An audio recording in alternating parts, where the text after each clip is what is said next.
They burst onto the Hollywood scene in some of the biggest movies of the 80s, and their burgeoning popularity quickly earned them a nickname, the Brat Pack.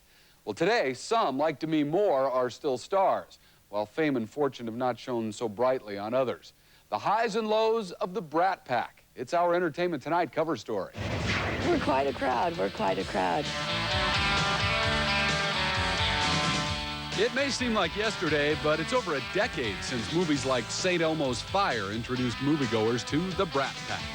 I'm sort of like the baby, the real newcomer, and they've made me feel right at home.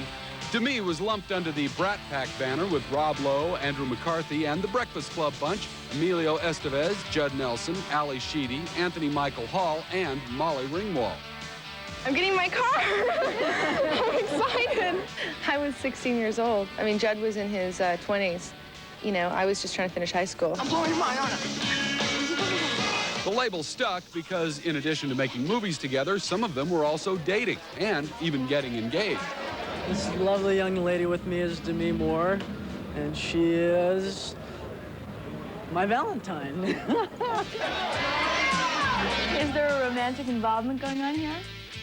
It was a wild ride indeed, and it got pretty bumpy. I had to control my ego when all this started coming down, and I couldn't. I mean, I got freaked out by it, all the attention. Of course, Demi became one of Hollywood's highest paid women, and Emilio worked steadily. But for the rest, it's been up and down. Rob Lowe still makes movies and is headed for TV, where Judd Nelson has found new success on Suddenly Susan. And then there's Ali Sheedy. I was very young when I started. I was really naive. Ali has acknowledged bouts with eating disorders and drug abuse. Old friend Demi Moore had to step in. She would have these half-hour periods that she later couldn't remember, these blackouts. Demi Moore very quickly organized this intervention.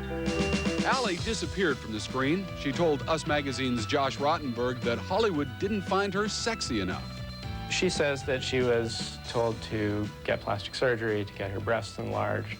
There were certain things that you had to do and steps that you have to take to make yourself into a quote-unquote movie star, and none of those things were appealing to me.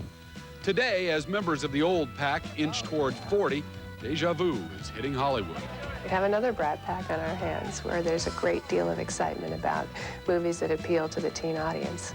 They're making movies and money, but things do have a habit of changing. Just ask Ali Sheedy, now back on screen as a heroin-addicted photographer in the film High Art. I felt sort of pigeonholed. At 36, she knows that it's in her 4-year-old daughter that she finds life's joys. You know, dealing with the normal things like laundry and getting my kid to school on time and, you know,